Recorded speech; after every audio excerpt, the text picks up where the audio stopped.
Welcome back, everybody, to another episode of the Clutch Talk podcast /YouTube/ We Do It All. As always, I am your host, John. Very happy to be here. My boy Jay, he's over there in the six. How you doing, my dog? Doing great, bro. You know what time of season it is, Jay. You know what time it is. It's playoff time, play-in time, I guess. But this is a big episode. We're gonna be previewing it, bro. But I'm doing great.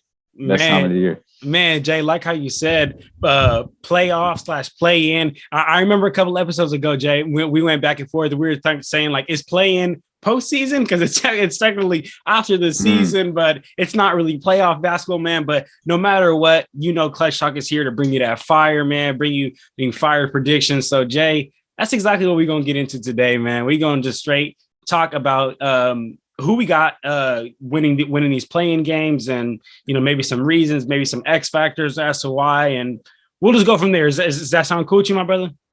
Always. All right, my brother. So look, man, I know me and you, we the hoop junkies, we know what's up, man. But there are some people out there who, they still a little bit confused about the play-in. You know what I'm saying? Because back 4 years ago, just the top 8 teams made it. But now with this whole play-in situation, it kind of made it a little difficult for some people to understand. So Jay, could you explain to everyone out there, to the listeners, to the family that don't know exactly how this play-in situation works? Could you explain how it works to them, Jay? Yeah, for sure. And I'm gonna simplify it so everyone can really understand. So first of all, there's 4 teams in the play-in game from each respective conference. First seed, the higher seed of each individual matchup always has home court advantage. So I'll picture it and put it into actual teams that are in it. So the 7 plays the 8 seed, the 9 plays the 10 seed in both respective matchups. So the 7th and the 8th seed win and you're in. If you're the 7th or 8th seed, you have 2 games to win 1. So that would be, for example, the Minnesota Timberwolves and the Los Angeles Clippers. The Minnesota being the 7th seed and the Clippers being the 8th seed. So it'll be in Minnesota tomorrow night. And the winner of that game goes on to play the second seed, which would be the Memphis Grizzlies. The loser plays the winner of the 9-10 matchup, which is single elimination. If either of those teams lose between the Pelicans and the Spurs, the 9-10 loser is gone, and then the winner goes on to play the loser of the 7-8 matchup, and the winner of that matchup gets the pleasure of taking on the Phoenix Suns in their first round matchup. So that's kind of really how it works. And then on the other side, just flip it for Eastern Conference example, the Brooklyn Nets, who are the 7th seed, play the 8th seed Cleveland Cavaliers in Brooklyn, because Brooklyn is a higher seed, Jay. And the winner of that takes on the Boston Celtics. And then the loser plays the winner of the 9-10 matchup. Like I said, reiterate that fact that the loser of the 9-10 matchup is out. So the loser of Atlanta and Charlotte is gone.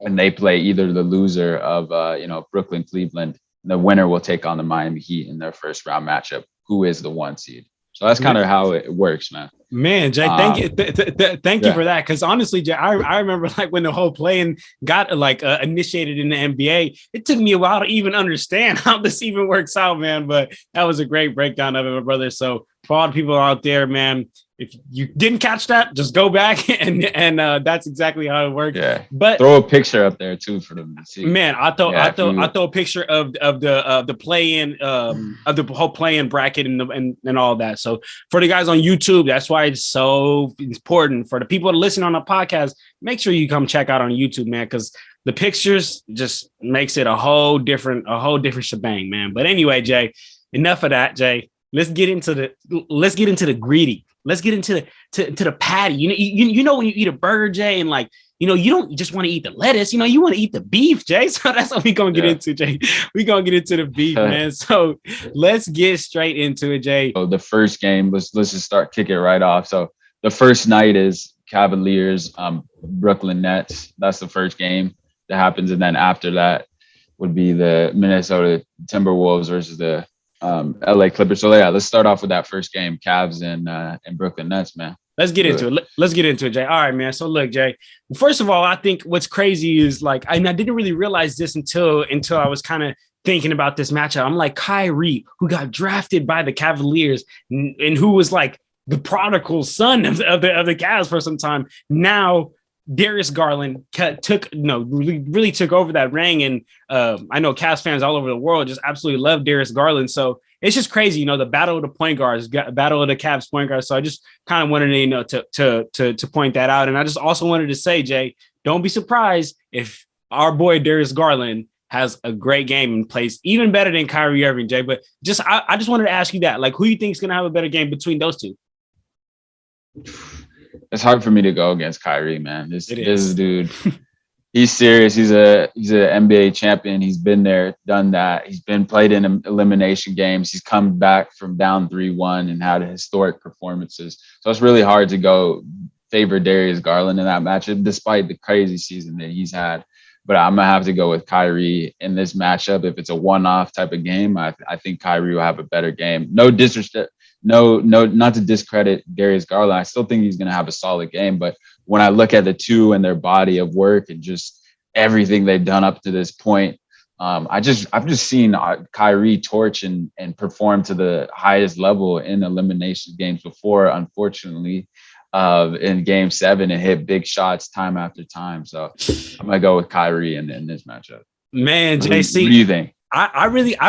I really do want to go with Kyrie, man, but just on April 8th, like a couple of days ago, the Cavs and the Cavs and the Nets played, and man, Darius Garland was just going at Kyrie, man, and I get it, that's kind of end of the season, doesn't have as much meaning to it, but honestly, Jay, I mean, I'm gonna go with a swing vote, Jay. I'm gonna go Darius Garland. I think he's gonna come out punching, man. His first real, I guess, chance at some postseason success. So I'm gonna go with the underdog in this one. I'm gonna go with the David and Goliath story on this one, Jay.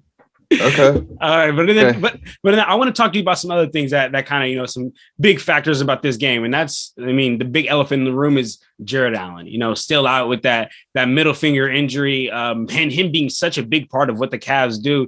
It'll be really hard, like, for the Cavs to be able to kind of to pull off this game. The Cavs right now are 7-11 without Jarrett Allen, and they dropped from the 4th ranked defense to the 22nd ranked defense without Jarrett Allen. So just it's just looking tough, Jay. So with that being said, I'm me personally, I'm ready to announce my winner. I have some other things to talk about, but with the fact that Jarrett Allen isn't going to play, I think that the Nets are going to be able to pull this one off, man. Yeah, I'm gonna go with the Net. Well, I'll just add this fact that Bickerstaff was saying after the win over Milwaukee that if Allen's ready to go, he'll go. And if he can't play, it's expected Mobley starts. And it's just simple fact is it's a rookie going into that game, starting in his first kind of biggest game of his life, and to put that pressure and that weight on him starting against Andre Drummond, who, he gets laughed at, gets joked at. He's one of the best rebounders the game's ever seen. I don't think we kind of tend to overlook that, but he's a serious, a lot of weight to deal with, a lot of just size to deal with for Evan Mobley. That's going to wear on him, especially if Jarrett Allen's not there. I think defensively that might just take away from what he's able to do offensively. So I think that's a lot of weight to overbear. For the net side, they got Kevin Durant. We knows what he's done, what he can do. They've got Kyrie Irving, and I just think Seth Curry as well was a huge addition to add another shooter, a capable defender, what they needed. And I think it's just going to be hard for them to overcome. Just Cleveland as well, who's been slumping, like you mentioned, 7-11 without Jarrett Allen. And I think even if you add him to the mix, he's still going to have rust. He still hasn't played in the past three weeks, closer to a month since he's had his last live game repetitions and rhythm. So all that needs to be factored in. Even if he's able to play, Brooklyn's been here, done that. Cleveland lacks the experience. So I just got to go with the Nets at home at the Barclays Center, despite it not being the best home court advantage. Let's call it what it is. Like, we've seen games when more fans are cheering for the away fans in Barclays. They just don't have that atmosphere. But it's still a home court. You still have the rims you're used to shooting on. So I'm going to go with the Nets, man. And they have the deadliest scorer in the game's ever seen, in my opinion, in Kevin Durant. So I'm not going against him. Yeah.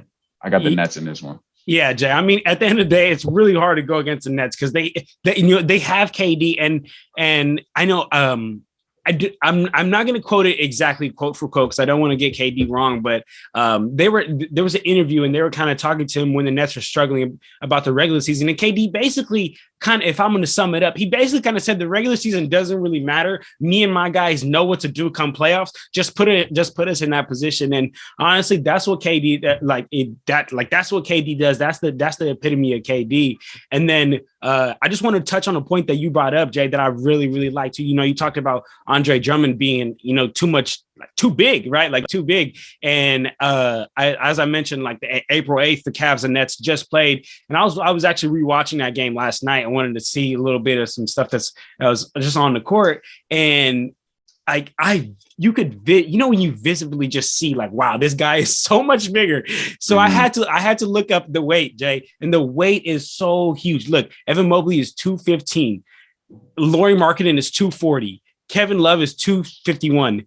Andre Drummond is 280. So he's just over, like how you said, he's a big dude. So like, I'm really going to be expecting a lot of bully ball coming from the Nets. And like how you said, Jay, I think in my opinion, that's going to be an X factor. That's going to be something that can really take the Nets to the next level. Especially in this game, they really got to be able to take advantage of that. But I do want to flip it to the other side and kind of talk about the Cavs, because the Cavs also, they do have a super lengthy, quick and young team. And I think that it would be to their advantage for them to be able to push the pace. I think all game they need to push the pace and really make Andre Drummond run, try to get Andre Drummond on an island as much as possible. I'm expecting a lot of pick and rolls to get Andre Drummond on Darius Garland on the island. But at the end of the day, Jay, I mean, like how you said, the Nets have somebody that the Cavs don't have, and that man is K freaking D, man. So it's at the end of the day, it's tough. It's tough playing against players like that, Jay. So yeah. They're gonna be I expect Cleveland to throw doubles at Kevin Durant, get the ball out of his hands. But like I mentioned earlier, they got Kyrie Irving and they have Seth Curry. Both of those guys they picked up when they picked him up, or when they were, for Seth Curry, one of the reasons they brought him over was to add another shooter that they lacked without when Joe Harris went out. And that's exactly what they got. He's a capable scorer off the dribble as well. So if they're going to throw that double at KD, I think Brooklyn's going to make them pay with Kyrie knocking down shots, doing what he does off the dribble. Seth Curry, we know what he does. And then Bruce Brown, who's had an emerging season, especially as of late. And all of those guys can score double figures, and they're going to need to score double figures, especially against this length of Cleveland. They're going to need to be able to shoot it, but they do have the shooters around them. And you throw into Patty Mills off the bench, Kessler Edwards, who they recently signed to a regular NBA contract as well. So they got the shooters. They added the shooters, knew that this would happen because we know every team is going to get the ball out of KD, who's been averaging 28 points on the season, 5 rebounds and 5 assists. So look at the assist numbers. He can get the ball out of his hands. He's willing to be a playmaker and a passer. And I just don't think Cleveland has an answer, man. Plain and simple. I really don't have much really to go on. Their experience is just going to get exploited. They've had a great season, but it's going to be tough to beat Brooklyn in this 7-8 matchup, to be honest. Not much else I got to say about it, bro. Right there with you, my brother, right there. And it's crazy to think that Ben Simmons still hasn't even came back, man. But all right, man. So then, Jay, what's the next game on the schedule then? So we got Brooklyn taking the Cavs. I'm looking forward to this. I'm looking forward to that first matchup, but the Los Angeles Clippers at the Timberwolves at 9:30 Eastern tomorrow night. That's gonna be a game, man. We know we got Patrick Beverley gearing up against his old squad in Minnesota. We know he's going to be on 10. We saw what happened last night, getting tossed from the game. But he's the type of dude who's just gritty toughness and leadership over there in Minnesota. He's going to get his guy. Minnesota is going to come ready to play. But you look on the other side, Paul George, Reggie Jackson, Norman Powell, who they just got back. They're going to be ready, Jay. But I just little preview about that game. We got Anthony Youngberg, we got the young squad, we got the Clippers who made it to the Western Conference Finals. This is gonna be a great game, man. But how you feeling about it? I know I talked a little bit, just intro to the game. Man, Jay, look, hey, I'm just going to come out and say my winner because we talked about it a couple of episodes ago. I said who my sleeper playoff team is, and I'm going with the Wolves, Jay. I know it might sound like crazy because they got Paul George. They're the 7th seed, man. That's not a crazy take. But the Wolves, you know what I'm saying? The Wolves for the last for they've just had this terrible reputation for the last couple of years, man. But you're right. They definitely are the 7th seed this year, so they've earned it. And they've really earned my respect, Jay. They really are my sleeper playoff team. I really think that Anthony Edwards, Jay, is going to be like one of those special playoff players, like one of those like playoff rondos or like the D Books in the playoffs, or even funny to say, but like playoff Pete, like Paul George, right? So I think he's really going to be one of those players because when you watch Anthony Edwards, like man, he just knows how to score from anywhere on the court. He's a smart player. He could defend. And then I guess I'm going to talk about some reasons as to why I would have, the Wolves winning, not only because of Anthony Edwards, but I also think Karl-Anthony Towns is going to have a field day on Zubac, on Robert Covington, or Isaiah Hartenstein. I think he's just going to have he's going to have his way, right? I mean, we've seen Karl-Anthony Towns really emerge this year as one of the best bigs in the league, not the best big in the league, but one of the best bigs in the league. And more than anything, Jay, I just think that the Wolves are going to be a good playoff team because playoff basketball is what is it entitled, right? It's a lot of good defense. Can you run your half court set? And the Wolves have good defense right now. They definitely know how to run. They definitely know how to run their half court set. They can run a half court set with D'Lo and Ant running constant pick and rolls with Karl-Anthony Towns. All these role players on their team know their roles. So it's really looking up. But before I just blow off the Clippers, I need to talk about the experience because the Clippers have had so much more experience in just postseason success. I mean, Ty Lue is, as much as people could say like, LeBron tried to carry him or whatever. No, I feel like he's a proven winner in the postseason, and his record is 51-29 in the postseason. So, with him being there and him having that experience is vital. And then one other thing I want to add, Jay, because I read this stat last night and I was shook. When Paul George played his first postseason game, Anthony Edwards was 9 years old. So that just shows you like the experience that the Clippers have over the Wolves, Jay. But talk to me, Jay. Who do you got? What are some X factors? How are you feeling about this series? Well, the X factor is certainly, I think, Patrick Beverley and what he brings defensively is toughness. But here's what I think. Like Patrick Beverley, for as great as he is defensively and what he does, the energy that he brings, I'm not taking away anything from that. But the only thing where he lacks is size. Like you can be all the pests, but at the end of the day, a guy like Paul George, bigger guys, he's only 6'2" and kind of a slim frame, man. A lot of guys in the league aren't really feeling that night to night unless it's a dude like, I don't know, a bigger dude, Marcus Smart, who's a little bigger than Patrick Beverley, got some more size on him. You're feeling that more like night to night, for the whole game, a guy who's just on your body, bumping you, brushing you on cuts, getting in you. You're feeling that more than a guy like Patrick Beverley, as much as he is a pest. But the dude's little, he's small. And I think I'm just going to read this quote to you from what Paul George said. I'm not going through Pat. We're going through the T-Wolves. This is not a Paul George versus Patrick Beverley matchup. This is a Pat Bev versus Clippers matchup. I'm not even going to make that narrative.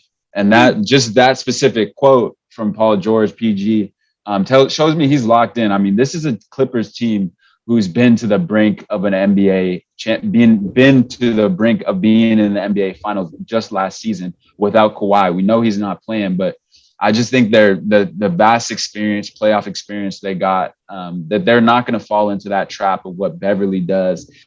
Westbrook, we heard seen him talk about he's just out there running around. Well, I don't think that. He does bring a lot of leadership and a lot of prowess and physicality, and it rubs off on his other guys, as I've been saying all along that it would for the Timberwolves, even to the offseason. So it's not a surprise to me that they're in this position at the 7th seed.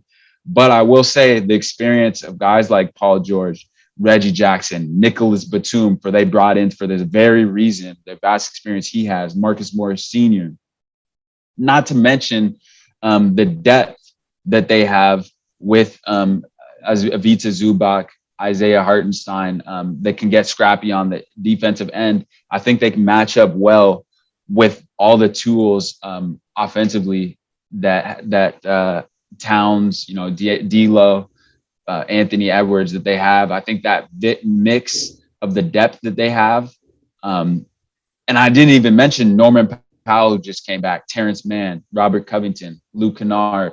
These are guys who can score double digits, who also have playoff experience. I think that is hard to match up with if you're Minnesota, despite having home court advantage, and despite being a team who's really got a chip on their shoulder. I think it's just going to be a lot to overcome when it comes down to it tomorrow night with Ty Lue, a guy who's come down from 3-1, backs against their wall. It's hard for me to go against the Clippers, which is why I'm going to go with the Clippers upsetting and being able to take on the Memphis Grizzlies. I'm going to go with the Clippers in this matchup. Oh, okay, Jay. I mean, hey, you're riding high on the Clippers. I like that, Jay. But what I want to talk about with you is, I know you mentioned Zubac and some of these players, but so that's my X factor for the Clippers, right? So my X factor for the Clippers is Zubac, because I don't think Isaiah Hartenstein is playable in the playoffs against Karl-Anthony Towns. I don't think Robert Covington has the size to play against Karl-Anthony Towns comes playoffs. So my X factor for the Clippers is that Zoo doesn't get in foul trouble. Is there any worry? Because I feel like, would you agree? Wait. You think Covington's not playable? Because I look at that for the Clippers, and I just see their ability to go. I think that their ability to go small is something that will give Minnesota trouble, because you can look at the lineups they can throw out there with Reggie Jackson at the 1, Norman Powell. You throw in maybe Luke Kennard, another shooter, add to that mix. Play Paul George at the 5, and then Robert Covington Paul George at the 4, Robert Covington at the 5. I think that's a formidable lineup to throw at Minnesota, because you have a lot of size, you have shooting, especially, and you force Karl-Anthony Towns to defend on the perimeter. You bring him out of the paint, and I think that's a lot of room to operate for those guards. What does Norman Powell do? He's a great slasher. He can get to the rim. He can knock down open shots. Paul George, we know with that type of bag, he can. Reggie Jackson as well can get downhill. And you can even throw in Marcus Morris if you want to play bigger and get him in there and take out Luke Kennard out of lineup. I see just a lot of versatility. Nicholas Batum, you got a lot of those lanky, long wing defenders that you can throw out there for the Clippers. And I just think it presents a little bit of a matchup nightmare, I want to say, for the Timberwolves, if they can't adjust to that early, Jay. So that's how I'm seeing it right now. I feel you. So what I was saying is that Isaiah Hartenstein, I think he's unplayable. I think Robert Covington, he's just going to be a mismatch for Karl-Anthony Towns, in my opinion, because while I agree that the Clippers can run that smaller ball lineup and force Karl-Anthony Towns a little bit outside, I don't think Karl-Anthony Towns is that much of a liability come outside. I don't think he's going to be getting burnt by every time by a Robert Covington. And I think on the other end of this, on the other end of the spectrum, I mean, I don't want to misspeak, but I don't even think Robert Covington is a solid 6'10". We got Karl-Anthony Towns on the other end, who's going to be able to post him up, who's going to be definitely looking for those post entry passes, who's going to be looking for those lobs. And I mean, Karl-Anthony Towns is a do it all out there player, man. So that's my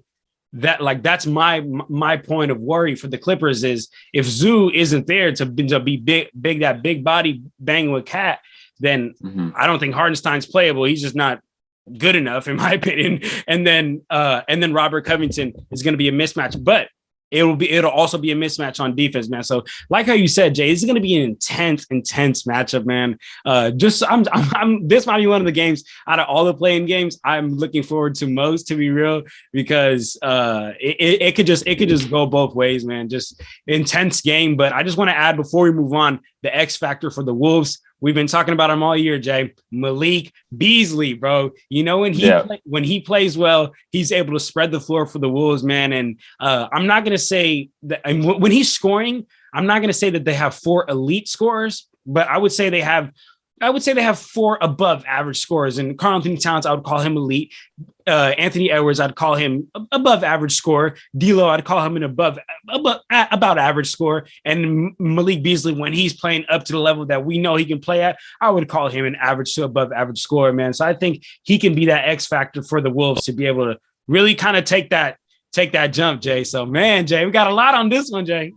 Got a lot. This will be a big game. This will be a big game. All right, Jay. All right, yeah, that's definitely going to be a good game, man. So let's keep it pushing, Jay, and let's get to the next game here, and that is, Jay, maybe one of the teams that let down more than any other team in the season. That's the Hawks, Jay, but they made the play-in, though. That's going to be the Hawks versus the Hornets, the 9-seed Hawks versus the 10-seed Hornets. Jay, talk to me. X factors, who you got winning? What are some things you're going to be looking for in that game? The X factor has to be Trae Young. This is a dude who's led his team to the Eastern Conference Finals. Ice Trae, the gang. We know what he does. He likes being in big moments. He always shines. We saw what he did last year in the first round against New York.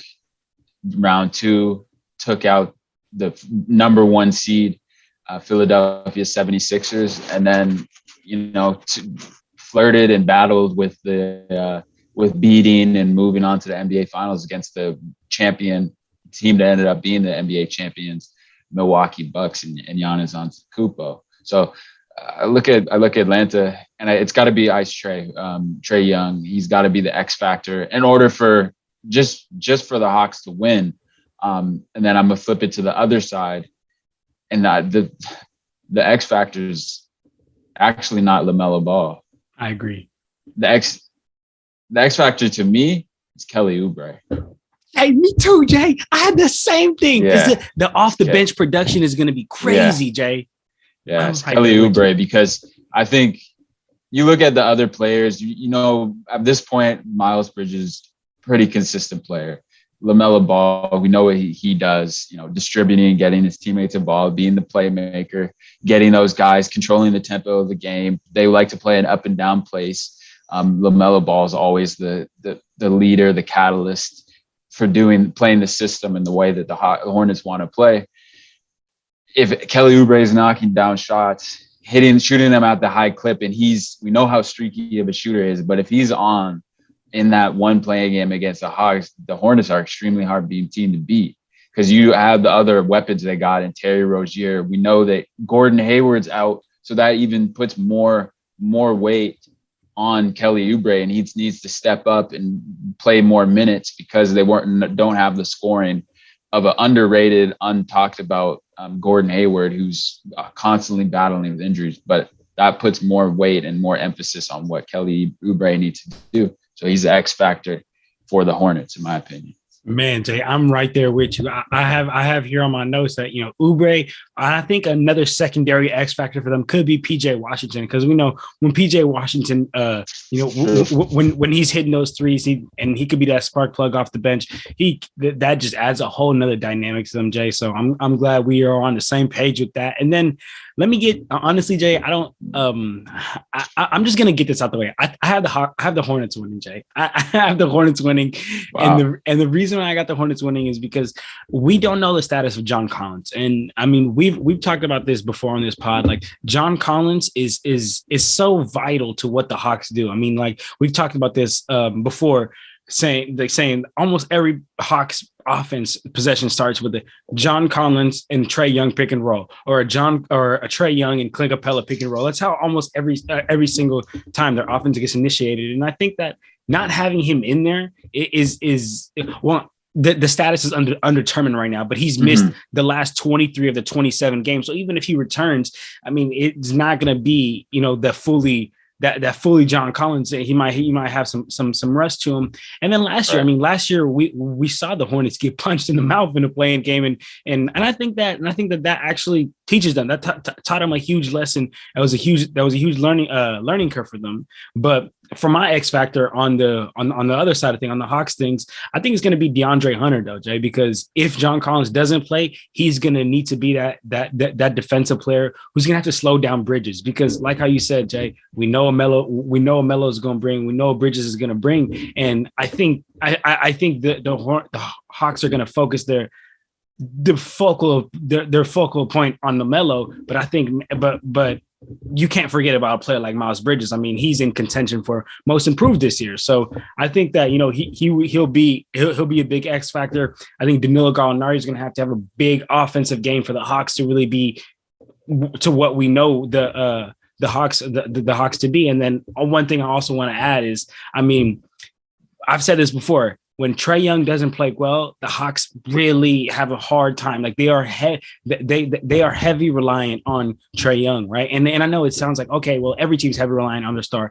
Yes, but let's look at this another team like the Nuggets, who sometimes when their star goes down, they don't become a terrible team. They don't fall from the making the conference finals last year to being in the play-in situation, barely making the play-in. And I think that's what the Hawks really fell off like that, man.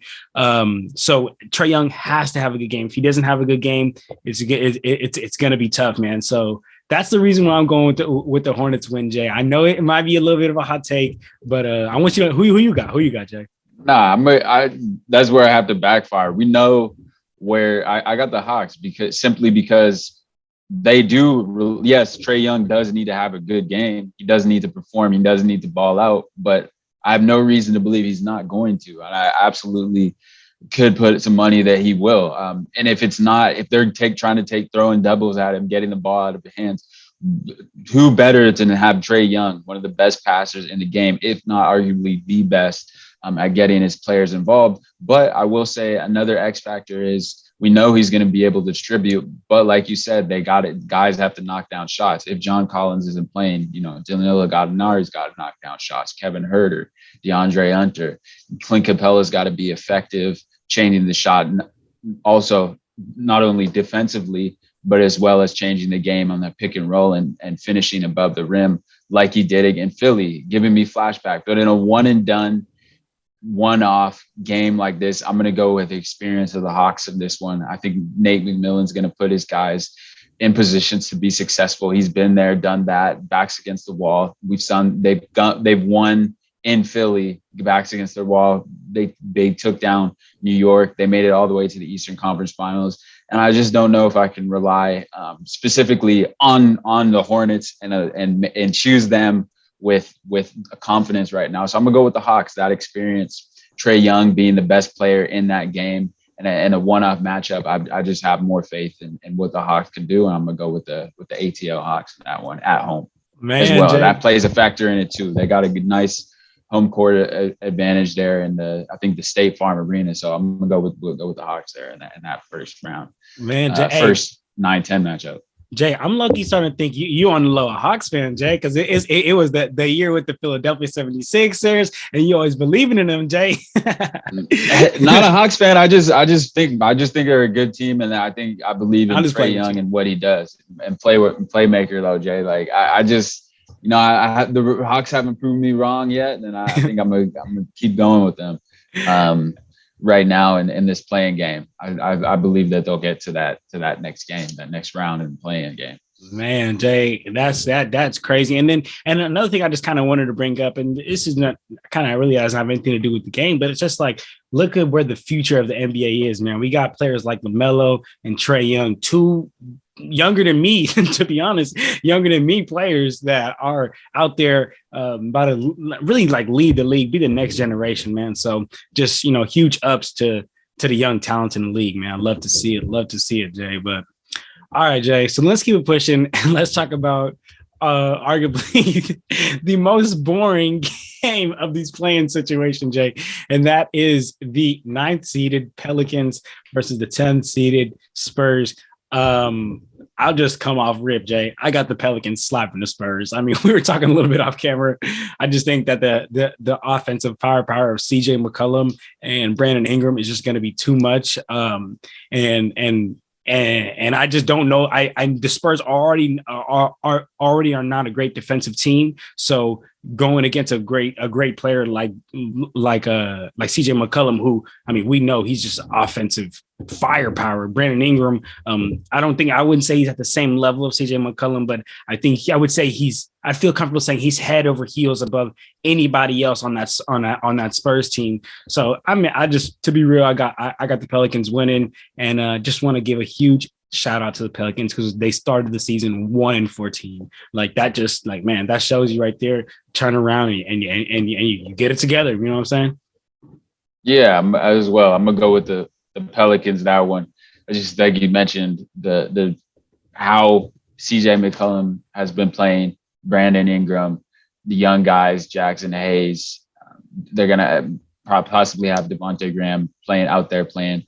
They just got a lot of weapons at their disposal to exploit the Spurs, where they can potentially see some mismatches. One of them, I look to them to expose Jakob Poeltl on the perimeter, get him on a switch, maybe with a pick and roll, pick and pop situation with Brandon Ingram, and just have CJ just go to work in isolation. You add into the mix Jonas Valanciunas, who's going to is a solid big man, crazy big man, can step out and hit the pick and pop three. He can get nasty down low and get his buckets that way. So they kind of got that nice yin and yang, in and out, inside outside game that I think really just San Antonio, just firepower wise, can't match up with. I do love DeJounte Murray. I think he's a great player and he's up and coming, but I just think they need maybe one or two pieces to add to that bunch. I don't think Keldon Johnson, he's had some flashes of being a good player, but inconsistent at times. And then you look at the rest of that team, not really reliable enough. But I will backfire. I don't think it's going to be a blowout. I think it's around a 10, 15-point game. Maybe San Antonio will keep it closer, but I don't think it'll be a blowout in the sense, like, if you're talking like 20-30, Jay, I don't think it will be that, because I think Popovich just won't allow his team to get blown out like that. We saw last year when they were in the play-in game, they didn't get blown out. They kept it close for the majority of the game, I think against Memphis, but ultimately ended up losing. I think there would be a similar fate for them this year. The Spurs, that is. Por la vida is their slogan. Hashtag Por la vida, man. So Jay, would you agree? Pour out the play-in game. Pour out the play-in game. Jay, so would you agree that Greg Popovich is the X factor for the Spurs? Or would you say it's somebody else or something else? The X factor is DeJounte Murray. Ultimately, players play the game, coaches put them in the bit, but Greg Popovich is a huge part to what they do, but I think they go as far as DeJounte Murray. He is the engine to that ship. So whatever he's doing, however the Spurs successful they are, is going to be because of DeJounte Murray running that show. He's the all-star on that squad. Whether it's a vote in or however he got in, he was still an all-star. We can't overlook that.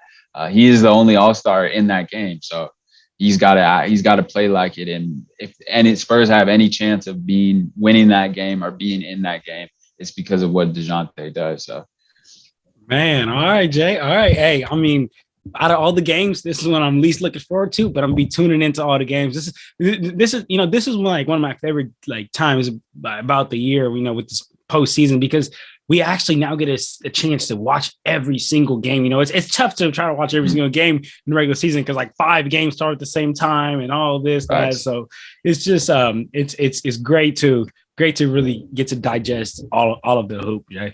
Absolutely. Best time of year in terms of one and done. I love the aspect of a one and done in the NBA, having that you got to win, move on, and anything. We're making all these predictions and everything. And we have to keep in mind that this is a one and done game, and anything can happen in a one and done. That's the beauty of it as well. We can make all these predictions, considering what happens, but it's a one and done game. It's like the March Madness. Why that's so great, because anything can happen in one day, and we might see something totally unexpected. Somehow, someone have a breakout game, someone have a career high. Some team just come out completely flat, like we saw the Hornets come out against Indiana. Something like that could happen. We don't know, but regardless, we got KD, we got Kyrie, like you said, we got LaMelo, Trae Young, Karl Anthony Towns, Paul George, all in the playing game. This is what the NBA wanted when they the past year we had Steph, LeBron, all those KD as well. No, I forget who other it was teams, it was good. But man, we still got a lot of star power in this playing game. So let's see how this first round of the playing game plays out, and then we're gonna have a recap of those games, and then we'll talk about the next round of the playing games once we know the winners of that one. So stay tuned for that, y'all. Man. Absolutely, man. Make sure you guys stay tuned. And then Jay, I know we've talked about this before, but just for any fans that and any for the family that ain't gone back and listen. But Jay, can you give your thoughts one more time on the play-in? Like, do you like it? Is it something that you want to stay around forever? I know some people have shown a lot of dislike for it. I mean, LeBron's been out there speaking bad on it when it wasn't good for him, but it was good for him. He was speaking good on it, right? But just how do you feel after the NBA as a as an NBA lover? Like, I mean, we just want to let the people know. The play-in is great, in my opinion, because the play-in allows, number one, it gets rid of tanking. Number two, it allows for a one and done. You don't perform well in the playing game throughout the regular season, it rewards you for getting a top 6 seed. And if you want to be a 7 or 8 seed, fine. Like, you struggle, you have injuries throughout there, it still allows you. You just got to win one game and you're in. One game and you're in. You like double or nothing. You in. And if you're a 9-10 seed, you get rewarded for not tanking. You get an opportunity to win 2 games in a row, which is tough, especially at this level in this day and age. On the road, winning 2 games in a row. Well, at least one game on the road. Mm-hmm. If you're the 9 matchup, you have the higher seed. But still, winning back-to-back games at this level is hard. But it rewards you for not tanking and being relevant. So I think it's great having that one and done aspect, kind of that tournament vibe. I think it's great. I love it. I love it, Jay. I love it too. I'm right. Yeah, I love it. It like how you said, it prevents the taking. And earlier in the episode, I was talking about that Nets and Cavs game that just happened the other day on April 8th, right? 3 years ago, that would have been an irrelevant game. Like, Darius Garland would have, they're already out. They're already out. That have been a totally relevant game. But now, with this playing situation, they made it such an intense game, and just, I mean, it has the fans right on the edge of their seat, man, biting their nails. So I love it, Jay. We just had to get. I just wanted to let the family know, because I know we've talked about that in the past, man. But this is the playing episode, so we had to give our little playing 2 cents, man. But all right, Jay. Nice. So then, man, Jay, I think it's a good place for us to wrap it up here, Jay. Like how you said, we got a super duper exciting play-in situation about to come in. I'm just getting ready to watch some hoop, Jay. But you got any last words to say before we get off here, Jay? Oh man, it's been a great night of ball. Great 2 nights. Enjoy the games and follow us up with us once we know the winners of those matchups for the next round. Playing games. Yes, sir, man. Yes, sir. So just like how Jay said, man, make sure you don't forget to follow us on our Instagram, man. It'll be right here in the description down below. Don't forget to follow us on our Twitter, our TikTok. Again, right here in the description down below, man. And that's it, man. Don't forget to get at us, and we out of here, y'all. Clutch Talk out. Peace.